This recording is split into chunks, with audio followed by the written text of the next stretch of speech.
Hi all.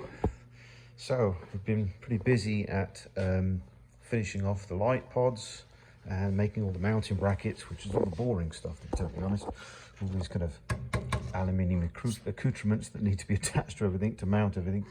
So now we have our LED headlamp low beam and dip.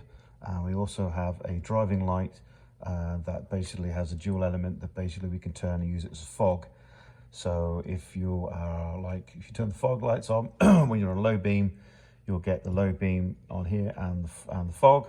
If you turn the fogs off, or if you just hit high beam at any time, you'll get high beam and you'll get a driving light as well, just for a bit of extra penetration. So we bonded the aluminium plates here, as you can see, with the 3M bonding adhesive to the carbon, and then the plate obviously has threaded adjusters here in each corner.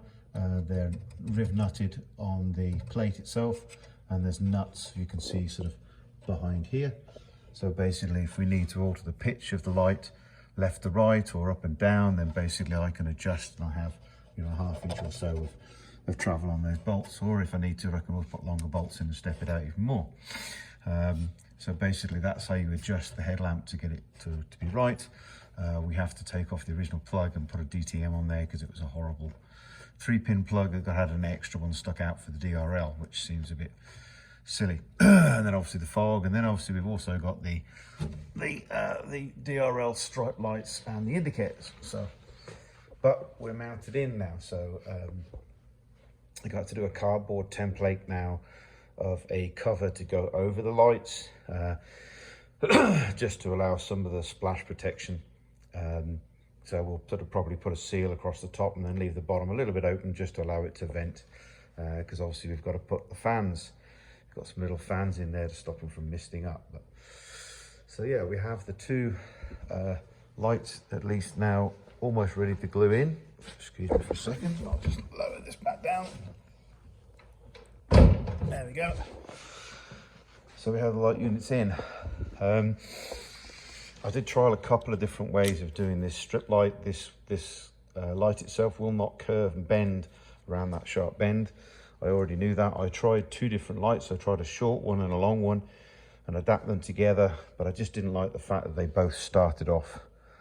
So they both started off from, like, the strip would go there and there at the same time. I wanted it to do the whole length. So we've basically cut a longer strip, and then I've had to solder some short cables in there to basically make it go around the corner. But I'm super happy with that now. I'm happy with the brackets, the lights, with the brackets, the fogs, and so everything's okay. I've ordered some new ones of these because I bust one playing with it. So I've ordered some new ones of those. They're not very much, they're like 25 bucks for a pair.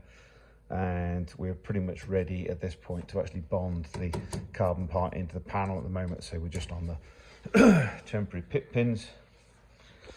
So both sides of there's done. And now we haven't put the release cables to the front clip inside the car yet. And we have finally, as of this morning, finally finished the mounting brackets for the tail lights. So we have a slightly thicker aluminum plate. So we've got a 3mm plate basically that mounts to the 4 bolts for the light itself, but effectively then extends out to some tabs. And then we bonded some tabs in yesterday, which is just short strand, and I drilled and riveted or riv nutted those this morning. So slightly out here, unfortunately. So I've actually made a modification to the plate. So if I do any later plates after that, then basically it won't need that. This will become 10mm out, and those are very close to the end. So we've brought those 10mm down as well. It's hard to know exactly until you prototype it, but they're still perfectly usable. So I'm not going to play with those, but later models be a little bit better. Mark II always end up being better, and same on this side. So it's pretty much mounted. This will be just an open hole, so it's small enough that I don't have to worry about having a vent on it, but that will just be a small open hole there. We're going to put some heat reflectant stuff on here. Still not sure when I'm going to ceramic coat it or just actually stick some stuff on it. Tempted just to ceramic coat, because basically then I'll get better coverage and it'll look a little nicer, but we'll, as of yet to see there. So we've cut all the holes out for the rear clip now, so that's ready. Actually, I'll tell a lie, we've still got to put the slot back. But next, basically, what we end up doing is taking the light out, because it's just those sort of 4 little bolts there. We put the grill on. The grill will be cut around the shape of the light panel itself. And then we basically put the grill on, glue the grill in, but then we basically sandwich this and that plate over the top of the grill. And to trim, we come put that back so we can see it from here. Oh. And to basically, once the grill is in, all these plates will be black. Then as you can see, this is a separate plate here. This plate here will go either side of the grill. So the thick mounting plate will be at the back, and this plate will be over the top. So when we cut the grill to sort of allow these protrusions to come through it, this plate here will basically be like a finishing trim. So this will be painted gloss black, as will the mounting plate, and obviously the grill is a gloss black. So, so yeah, tail lights in, headlamps in. One minor mod to the exhaust, because this thing's never finished, is we have a single EGT sensor at the moment, basically at the turbo. Initially, I thought that was okay. I do have a EGT to CAN device that can actually accept 8 individual exhaust gas temperature sensors. So, yeah, at the end of the day, the exhaust is probably going to going back, and we'll get those bungs, so I can put more EGTs, and we'll put one on every single primary. Let's get the right word, Clive. We'll put 8 individual EGTs for the primaries.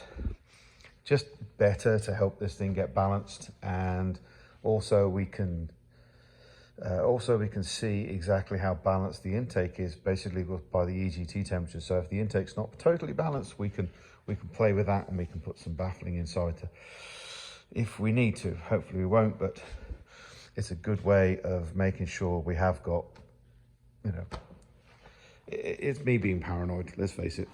So body's about to start coming off.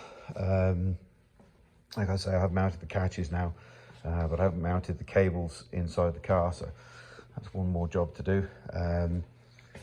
We have started. This is not quite okay, it is locked there. But we've still got playing a lot of work to play with that. Actually, I've figured out the front of the body where it attaches the bulkhead is a little bit too high, so I need to notch out those panels and drop the body down a little bit, which will kind of explain why this piece of the bodywork there doesn't line up quite well, and it's pretty much the same on that side. It's almost like the front of the body's down, so the front of the back of the front clip is up, but technically what it is the body needs to come down. So another silly little adjustment. Plus we've got a lot of electrical stuff just to finish off, and then I've got to obviously wrap the loom that's behind here. So we've got some plumbing to finish off, and we've got all of the plumbing for the charge coolers and this tank. This tank's got to come back about another 2 inches just to give me better vertical access down there to get a 1-inch pipe up, or 2, should we say, to the radiator and the electric water pump. So yeah, I'm making progress. I'm happy with, I'm doing some of the stuff that I wasn't looking forward to. Lights being one of them. Just, it's kind of fiddly, and just, you've got to design it from scratch, and it's can be a pain in the proverbial. So glad that's done. Front lights were also one thing that I wasn't looking forward to for mounting, and making the bracketry for anything else. This bracket turned to be flat, and so it's pretty easy. The front is a little bit more of a pain, but we're pretty close now to not worrying about that. So on the front, we still obviously have to do the carbon grille section for here. Probably won't worry about that for next summer, but that'll be a job ongoing. I've got the prototype front clip that I can play with, so basically I'll do them as and when, but that won't stop me putting it on the road. We'll register it first, and worry about that later. So, but yeah, ticked off a few of the jobs that wasn't particularly looking forward to, but it's turned out a lot better than I thought. And the carbon, the forged carbon, I think the nickname is basically, it's like chopped strand carbon thrown together just to make it a little bit easier to form all of these really, really hard and sort of tight shapes and bends. Super happy with my first vac bag carbon bits and pieces. So we have a roll of 200 gram carbon here. We also have a roll of some like a checker carbon, I can't think what they call it now, but which we're going to use for the rear wing. And we have a roll of 600 gram on the way. So basically I should have enough carbon cloth to do the rear wing and to do whatever other little bits and pieces we want on the car. Still tempted to do a carbon roof scoop, to be honest, but it will change to the body of the car, so it kind of stand out. So we'll do it carbon to start off with. If I don't like it, then I'll just wrap it white. Anyway, there we go. So progress, slow, but effectively we're making headway on the stuff I don't like doing. So the wiring stuff should be a little bit quicker. Okay, speak to you all soon.